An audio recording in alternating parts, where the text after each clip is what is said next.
problem, Tony. We have a problem. I think together we can solve all our problems. Now, we all know that you have some tax troubles in your country and that you may have to do a little time. But we have some friends in Washington that assure us these troubles can be taken care of. Okay. So what's your problem, Alex? I'll show you my problem. I've heard whispers about the financial support your government receives from the drug industry in Bolivia. Well, the irony of this, of course, is that this money, which is in the billions, is coming from your country. You see, you are the major purchaser of our national product, which is, of course, cocaine. That is our problem. Is that a problem, Tony?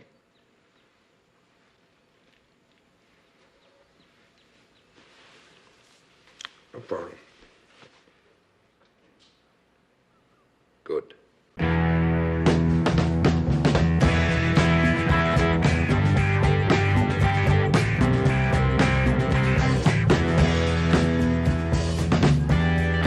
My fellow Americans, a short time ago, I ordered the United States Armed Forces to launch precision strikes on targets associated with the chemical weapons capabilities of Syrian dictator Bashar al-Assad. Trump's decision to launch a missile strike into Syria in retaliation for Syria's use of chemical weapons on its own people provoked an unusual, though not wholly unpredictable, response. On the one hand, many in the professional Never Trump class applauded the action. On the other hand, Trump's supporters were outraged by what they considered to be a betrayal. Before we can delve into the why of this decision, we should look at this latter issue.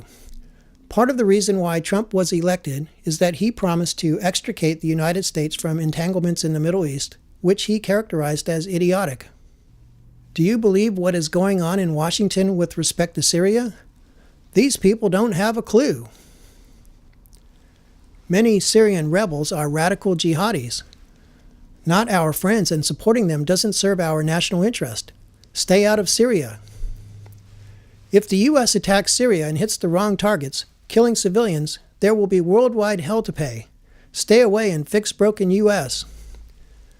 We should stop talking, stay out of Syria and other countries that hate us, rebuild our own country and make it strong and great again.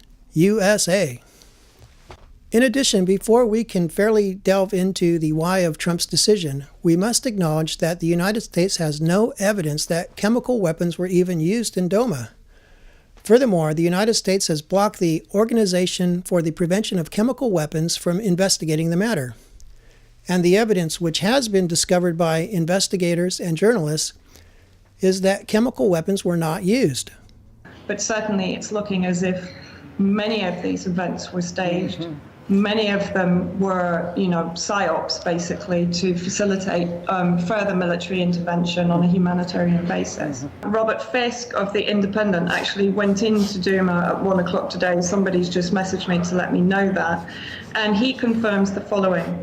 The footage is authentic. He could recognize the location. He spoke to doctors there who said that children were admitted coughing and spluttering, but they were admitted as a result of nearby shelling and dust fumes and smoke.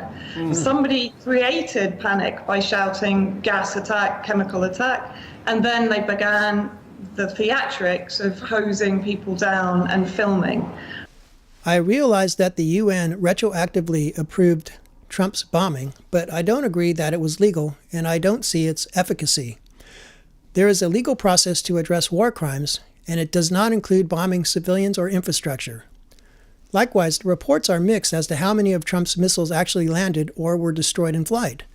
But the reports are consistent that no one was killed and no real damage was done. In other words, a fair reading of the reports is that the missile attack was a fireworks show, a propaganda exercise. Still, the key to a fair evaluation of Trump's decision is to know what evidence he had in front of him, and we probably won't ever know that. We do know, however, that the government had no proof against Assad, and I assume that Trump tries to do the right thing. Hence, I infer that Trump was given a briefing, and that the briefing probably included the same sort of photos of suffering children which the mainstream media has been publishing.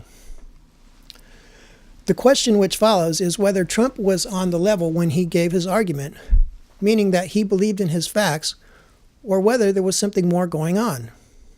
Last Saturday, the Assad regime again deployed chemical weapons to slaughter innocent civilians, this time in the town of Douma, near the Syrian capital of Damascus. This massacre was a significant escalation in a pattern of chemical weapons use by that very terrible regime. The evil and the despicable attack left mothers and fathers, infants and children thrashing in pain and gasping for air. I recognize that many people will reject any notion that Trump is on the level. They will say that he lies about everything and that his narcissism is so pathological that he is unable to have any empathy for the suffering of others. I discount this thinking. It is biased, and the fact is that Trump could not have gotten elected if he were unable to relate to people. Hillary Clinton proves this point. Moreover, if you watch Trump objectively, you will see a person who gets along well with and cares about other people. I want to just thank everybody in this room. You're all very special people. In particular, I want to thank the miners. You know, my guys, they'll get enough thanks. These people haven't had enough thanks. They've had a hard time for a long time.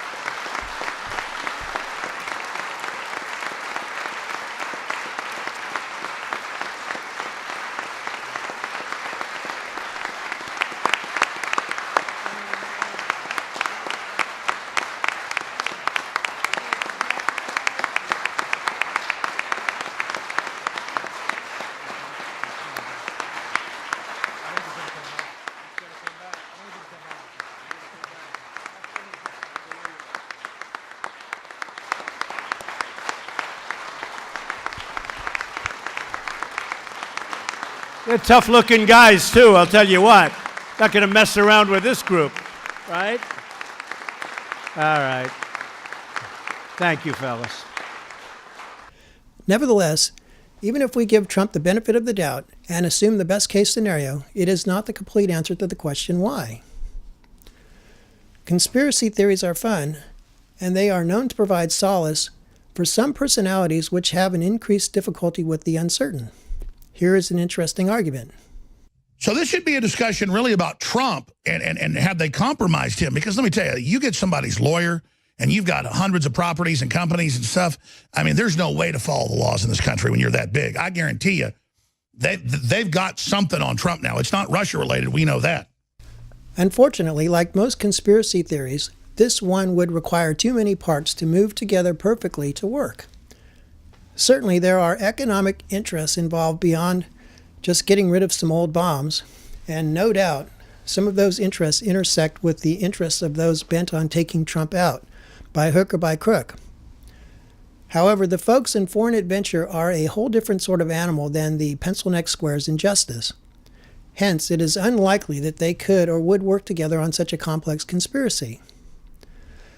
I am also disinclined to conclude that Trump was painting on a larger canvas. In fact, I have always considered the grand chessboard metaphor for international geopolitics as unduly pompous. Now you got it. This was not about Russia. That's where your guests were completely wrong. I don't know them. I have no idea who they are. The real message was to North Korea. This was his way of saying, look, guys, I'm in the business of creating peace, but if in fact there is any problem whatsoever and you don't really want to test me out, let me show you what I can do. So then, what is there to make of the ridiculous yet dangerous situation of Trump responding to a chemical attack which did not take place with an ineffective fireworks show, all of which provoked a lot of chatter and anxiety about imminent world war? Mind you, the mess in Syria is serious, and it does have the world on the brink of war. But the tensions have nothing to do with any sense of outrage. It is about pipelines and who will make money selling natural gas to Europe.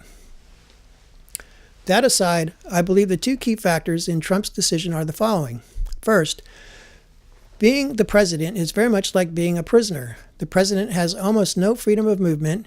He is under the constant surveillance of armed guards, and he is always kept in secure spaces. He has more power than a typical prisoner, but he is no more free to escape his confinement. These circumstances, particularly considering Trump's natural insularity, suggest that Trump may be prone to the Stockholm Syndrome. The Stockholm Syndrome is a psychological phenomenon in which hostages develop empathy, sympathy, and positive feelings for their captors. The feelings can become so strong that the hostages will defend and identify with their captors. This phenomenon reached prominence in psychological literature when it was observed in a group of hostages in a bank robbery which took place in Stockholm, Sweden in 1973. In a surprise to the authorities, the victims became emotionally attached to the bank robbers and rejected help from the police. Even after the hostages were freed, they continued to defend the bank robbers. The Stockholm Syndrome is not an officially recognized psychological diagnosis. However, researchers have found that the same sort of emotional bonding can occur in a variety of abusive relationships, such as abused children, battered women, prisoners, cult members, and people who are in controlled relationships. Second, the president does not benefit from genuinely independent and broad advice. Instead, the power structure of D.C. is that the government is occupied by career employees who work under laws and regulations which have evolved over decades and are difficult to change. Nearly all of the people who fill the cabinet and advisory positions come from a relatively small population of people who are entrenched in the consensus debate within the think tanks and academia, both of which receive significant financing from special interests. Trump is further boxed in by his decision to enlist so many military people as advisors. Even more troubling is the fact that much of the advice given to Trump is neo-conservative. Neo-conservatism is a political orientation which was first articulated by a few Jewish magazine writers in the 1960s. They were Democrats, but they felt that the opposition to the Vietnam War was anti-American. In general, they were outraged by Carter's policy of détente and vigorously embraced Reagan's policy of confrontation. However, while they were attracted to the Republican preference for a strong Defense Department, unlike the classical conservative, they exaggerate the efficacy of military force and they downplay the value of diplomacy. Neo-conservatism is also marked by a near-religious belief that good, which they equate with themselves and what they want, must confront evil, and that this confrontation with evil will benefit mankind. Of course, they never get into the fight themselves, but that's neither here nor there. Finally, neoconservatism is at all times influenced by the interests of Israel, and this inhibits the neoconservatives from rendering an opinion strictly in American interests. For these reasons, I believe that the why is simply that Trump fell under the influence of the neoconservatives and others who benefit from military expenditures. We are fortunate that this affair seems to have been more for the show than for any substance. Unfortunately, it also portends more and perhaps larger hostilities in the future. Here is part of the White House summary of Trump's national security policy. As you can see in points 3 and 4, he is fully invested in Reagan's slogan of peace through strength, and in the discredited geopolitics of Kissinger, the Dulles brothers, and the neoconservatives. At this point, we might hope that these are merely ideals, but considering who is advising Trump, this policy statement is cause for concern.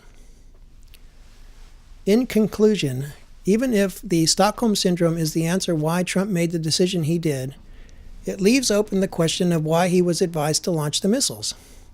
The answer to this, like the answer to nearly all political issues, depends upon learning who has benefited from the attack. In any event, it seems clear that Trump is no longer so independent and is instead now part of the national security apparatus, perhaps just in the limited role of head spokesman. In the final analysis, that may be the true nature of the job. The purpose of our actions tonight is to establish a strong deterrent against the production, spread, and use of chemical weapons. Establishing this deterrent is a vital national security interest of the United States.